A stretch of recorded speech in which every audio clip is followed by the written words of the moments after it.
Happy new days, beloved. Welcome to the best days of your life. I know that you are feeling well, and if you're not, I know you're actively finding ways to feel better.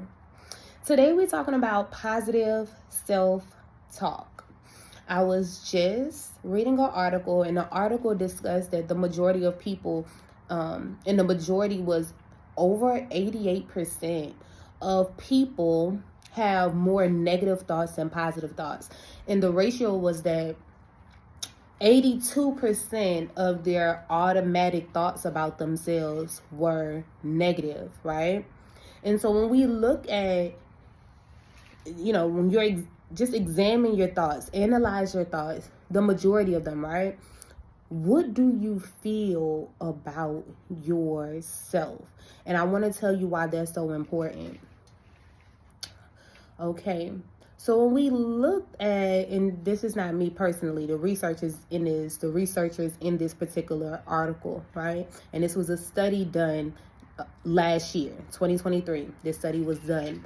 And the study was done on high school students and it was done on college students.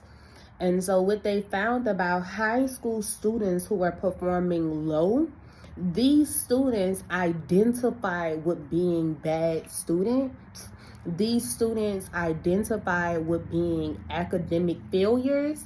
And these students did not expect an A.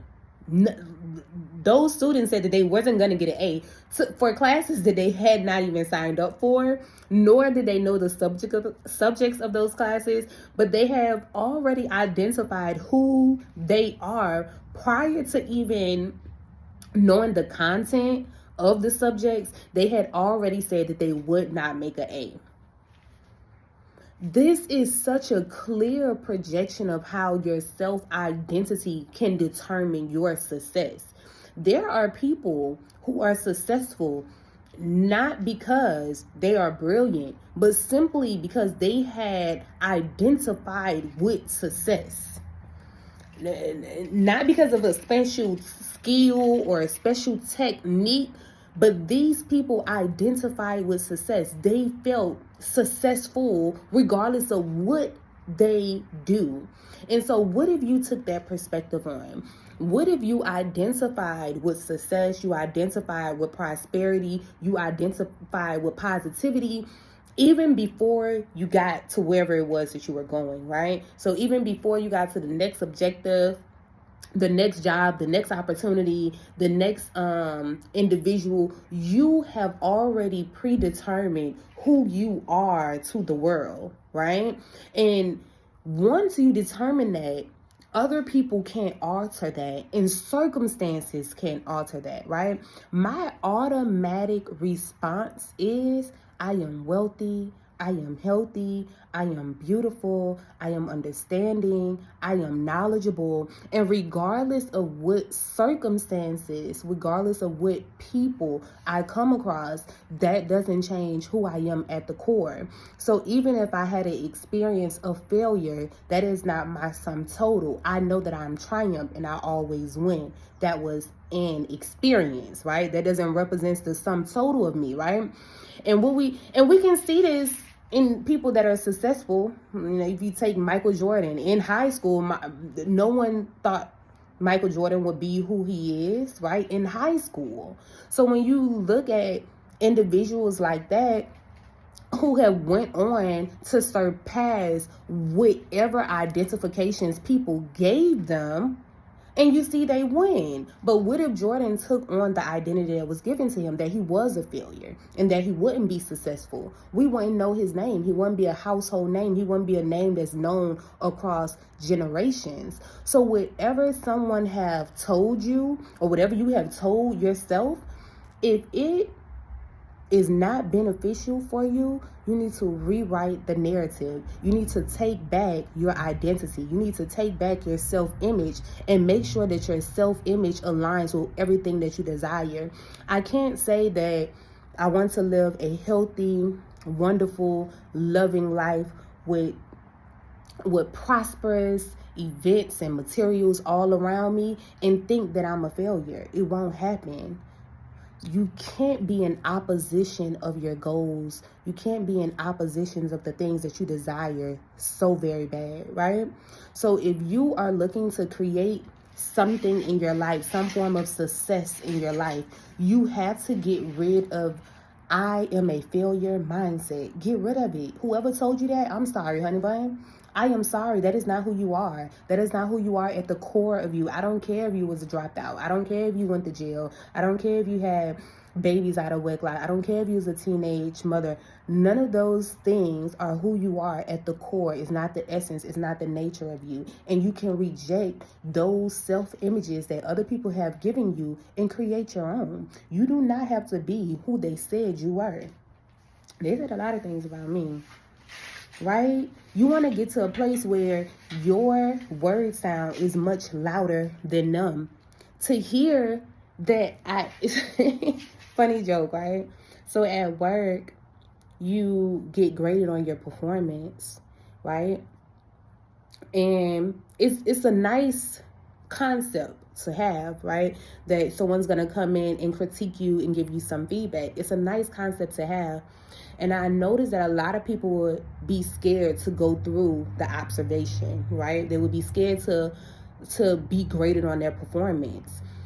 I find that individuals who are scared about these observations, they have some hang up about themselves. There's some resistance about themselves. For me, the people coming in to observe me is just an extra individual. I have already graded myself. I have already determined who I am and the possessions and the things that I can give, the gifts and the talents I can give to the world. So their perspective is just that, another perspective. I have already decided I'm A. You know, I am willing to take all of the feedback that you want to give me. I am willing to increase. I am willing to progress. But I've already graded myself. I've already provided myself with a strong self-image. So it can't be altered. Somebody can't pull up and tell me I'm ugly and it resonates. Somebody can't pull up and tell me these things and it not automatically fall into the traps of believing that their word sound is more powerful, more beneficial, or better than mine. It won't happen. You know? So you want to become so concrete in who you are and what you have to offer to the world that people can't alter that. You can't dim my light. Like, it just won't be done. So that's the place you want to get to, because this world is wicked.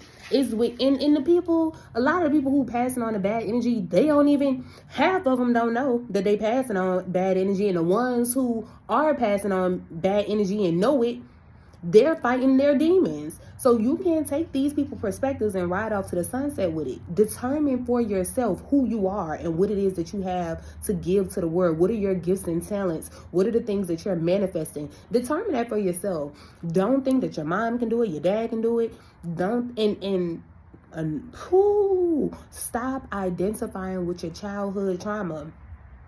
You are no longer that unloved, rejected, sad child. You have prospered. That was an experience. Now you're creating so much more. You're so much more than that bad relationship that you experienced. You're so much more than that job that didn't work out, than that school experience that didn't work out. You're so much more than that.